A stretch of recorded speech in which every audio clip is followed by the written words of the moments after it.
Because that's not how I work. Caleb hasn't had me in didactics yet. Yeah, I don't know if you've come to didactics when I've been there. But that's not how I roll, and that's not how we as adult learners learn. So forget the screen. Who wants to go into what? By show of hands, who's going into a primary care specialty? So a lot of hands. All right. I'll give maybe 60% of the room. Who's going into a surgical or surgical subspecialty? Not a hand. Okay, so I'm the outlier. All right. Who's thinking like an OBGYN? I got one taker, two takers. All right.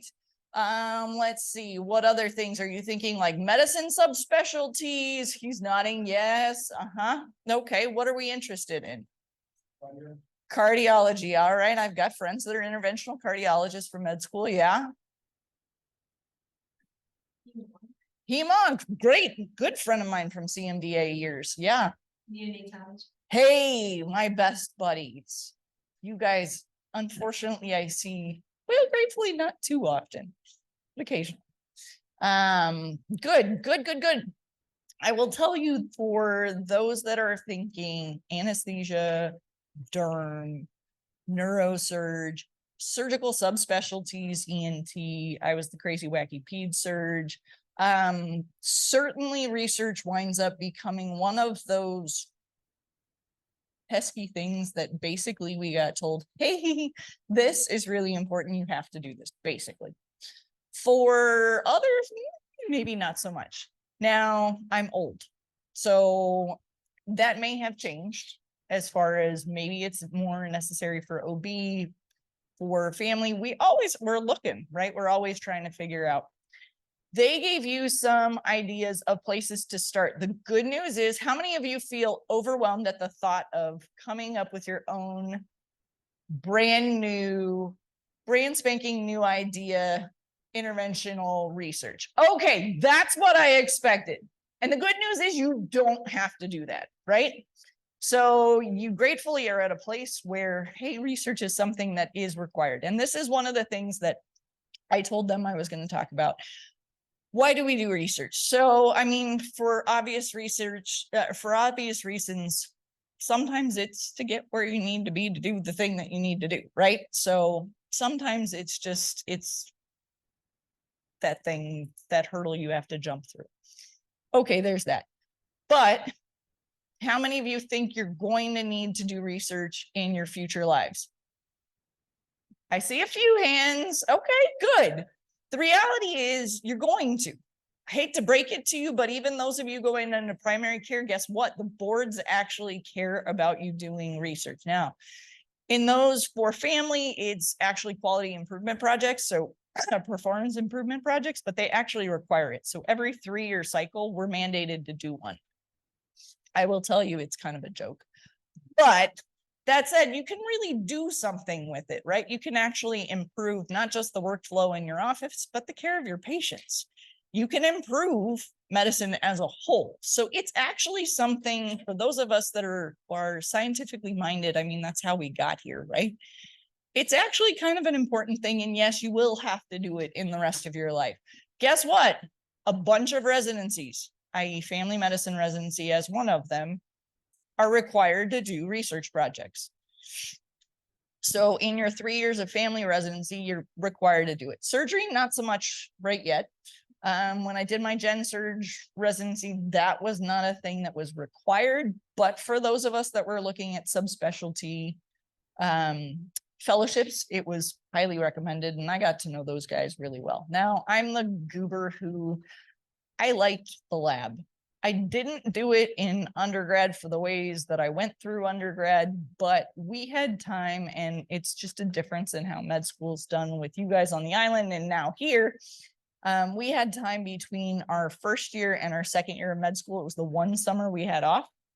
And so for the crazy people who said, I need research, and were prepared, we jumped into the lab right then and there.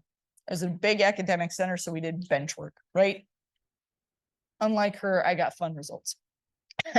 I still keep in touch with those guys. I had a PI whose head was so far up his backside and he had the wrong clinical partners, such that his research hasn't really gone anywhere. I should go back. He always was like, you're going to be the best clinical partner I have. Because now it was in perinatology and now I do OB all day long, every day. So I really was the right partner for him. And I think his research really could go somewhere, but that's another story for another day. So we jumped into the lab then. But could you do clinical research in your third and fourth year? Yeah, the trick is finding the time. She's right. Probably the biggest barrier you guys have to why you don't do research is finding the time to do it. So it's just a matter of scheduling and prioritizing and putting it on your schedule. Now, the good news for you guys is you're here and there's a residency right down the hall. Why do I say that's a good thing? Guess who's required to do research? Those guys, right? You guys aren't required yet, it sounds like, but those guys are required to do it. ACGME mandates they do a research project before they leave. So they are all working on research projects, every single one of them. I have 18 of them. There aren't that many more of you in this room, right? So you all could jump on board of a project. The first years are still trying to figure out what they want to do. That said, you also have folk like Dr. Shekarapa. I know most of you know me, who I may have brought you a few ideas already. Dr. Young, even Dr. Jackson in her busy time, I think she probably could wrap her brain around a research project or two. But most of us, you will find the faculty have a bunch of ideas that are spinning around that either we haven't had the time to work on, gosh, I wish I did, or the residents haven't jumped on yet. Maybe it didn't fit with them, but they all have projects that they're working on. So maybe you find somebody that you're interested in. She's right when she says it's a good networking tool. I was just at a conference in Florida, hence the whole you got rid of microscopes business. For our medical school, our academic affiliated association for the residency, I was down at their med school campus and they were bragging about how they got rid of microscopes. I wanted to shoot myself. But I got talking to their translational research person because we were very like-minded people. And while she was doing research in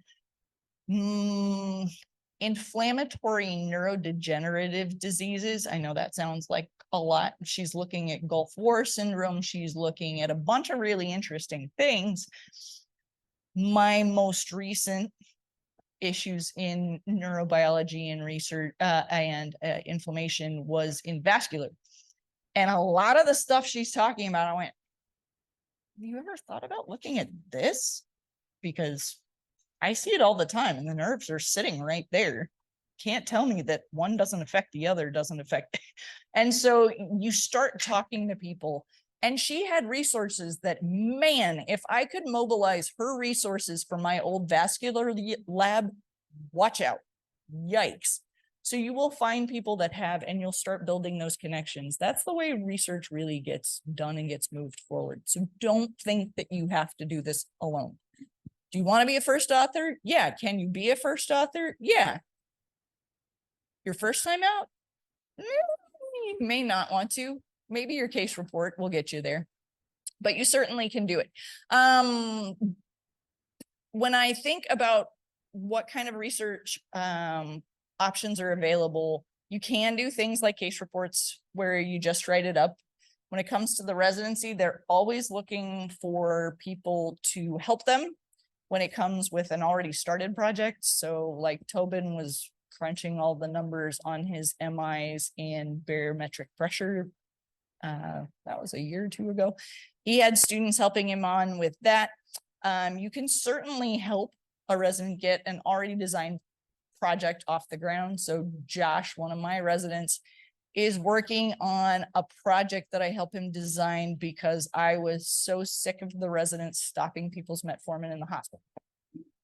Whole nother story. But it came from clinical subjects that I was interested in. Tim and I wrote a paper about COVID toes. You say, what the hell are COVID toes? Guess what? You treat them with Viagra, it works. That's a whole nother story. So, or you can design your own. I mean, if you see something interesting in the hospital and you're like, huh, or in the clinic and you go, huh, I wonder, you can actually do that. That's something that you certainly could do as a medical student. You're capable of it. I always think back to my training in undergrad, be thinking, is this a loss of function where if people stop doing this, they get better? Or that bad thing doesn't happen to them? Or is it a gain of function? Or do I need both? A loss of function to show that, hey, this thing is necessary in order for that thing to happen, and a gain of function to say, no, without it, you can't get this. That's a whole design methodology. So how do you do it as you guys, the medical students now? What are you going to do? You're going to go home and you're going to all crunch and figure it out? No, not particularly. No. How many of you work with residents? Just a few. The rest of you are all working by yourself? By yourself? Really? Every rotation? Everywhere? Everywhere you've been so far. That's fair. So you could find either a resident or a doc. Like she said, use your preceptors. Certainly they all have things that they'd be curious about, that they honestly, you guys think you guys are busy, just wait. The residents think they're busy. I tell you, there's an 80-hour work restriction for a reason. Guess who doesn't get the 80-hour work week restriction? Caleb saw me when I had worked, what, 19, 20 straight, and I was like, please give me a day off, somebody somewhere. The gods need to rain down. So certainly find a resident, find an attending, find a patient. The more interested you are in that patient, the more passionate you are about what that patient is going through, the easier it will be for you to find that time to get that project done. If it's just a hurdle that you're jumping through, guess what? It gets prioritized down here and it doesn't get done. But if you're interested in solving why babies are born when they're born because your best friend is at risk of preterm labor, that paper gets written, right? So find something that actually means something to you. Okay, she asked me to bring you projects, example of projects that are currently either in the works or that I had kicking around in my brain because I told her on my whiteboard, if you walk into my office, you will find projects that have been meant to be passed off to a resident and have yet to do so. And then something happened at the hospital and I came up with more.